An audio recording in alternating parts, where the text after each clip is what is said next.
वो धरना प्रदर्शन करते, जांच की मांग करते। तो जब एलिवेटेड रोड बन रहा था तब उसका जो नक्शा बना, उसकी जो ड्राइंग है, उस पर विधायक के तौर पे दोनों विधायकों के दस्तखत हैं।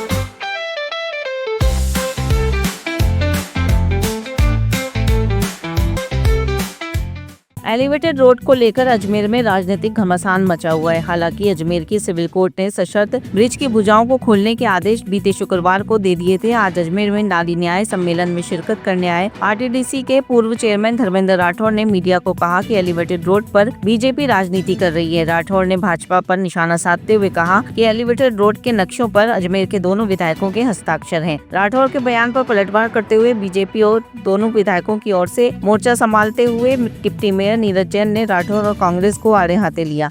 आइए आपको दिखाते हैं क्या कुछ कहा नीरज जैन ने। देश के प्रधानमंत्री नरेंद्र मोदी जी की स्मार्ट सिटी प्रोजेक्ट योजना जो कि अजमेर में लागू हुई और अजमेर में लागू होने के बाद में कांग्रेस के तत्कालीन सरकार में जिस प्रकार के घोटाले और भ्रष्टाचार हुए, उसको लेकर के आम जनमानस ही नहीं, भारतीय जनता पार्टी के सभी नेता, जनप्रतिनिधि और कार्यकर्ताओं ने लगातार विरोध प्रदर्शन किया। इसको लेकर ज्ञापन दिए, धरने किए, प्रदर्शन किए। लेकिन उस भ्रष्टाचार को पनपाने वाली कांग्रेस के साये में अधिकारियों द्वारा न तो भाजपा के जनप्रतिनिधियों की सुनवाई हुई, न ही जनता की आवाज़ को सुना गया।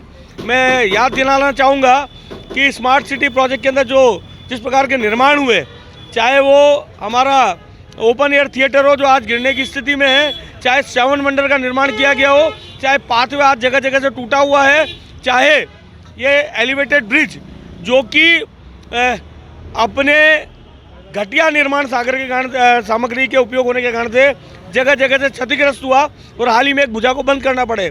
और कांग्रेस के नेता आज जो बयानबाजी कर रहे हैं, 4 साल तक उनके शासनकाल में निर्माण होता रहा, वो मुंह में दही जमाए चुप बैठे रहे और भाजपा की जनप्रतिनिधि इनको लेकर के बार बार इस आवाज़ को उठाते रहे और आवाज़ उठाई ही नहीं, केवल मात्र जनता के बीच में जाकर ही नहीं, प्रशासन के बीच में जाकर ही नहीं, विधानसभा में भी इसको लेकर के प्रश्न उठाए और उन प्रश्नों को दबाने का काम कांग्रेस की तत्कालीन सरकार ने किया।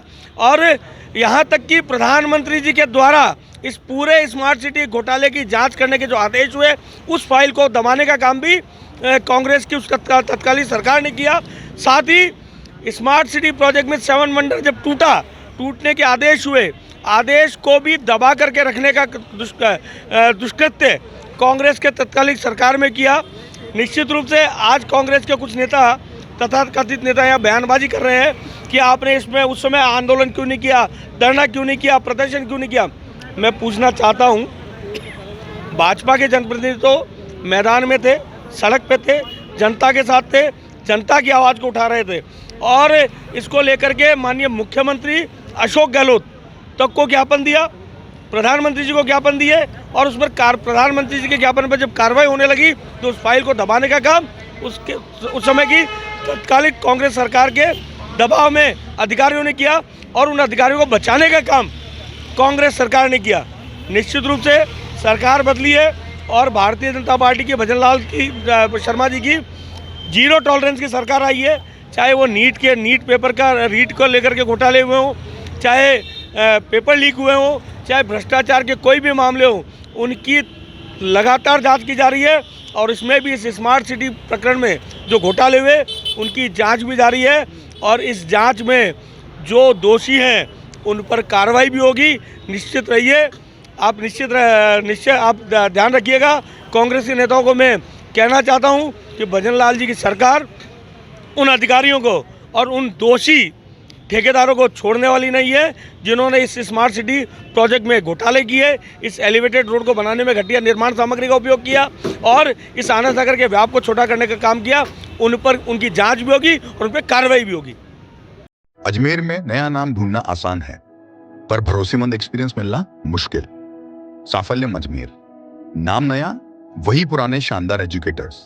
कोटा के 20 सालों का अनुभव अब अजमेर के सपनों को करेगा साकार। नीट की शुरुआत most experience and stable team के साथ। Safalyam Ajmer, join today. If NEET, it's साफल्यम।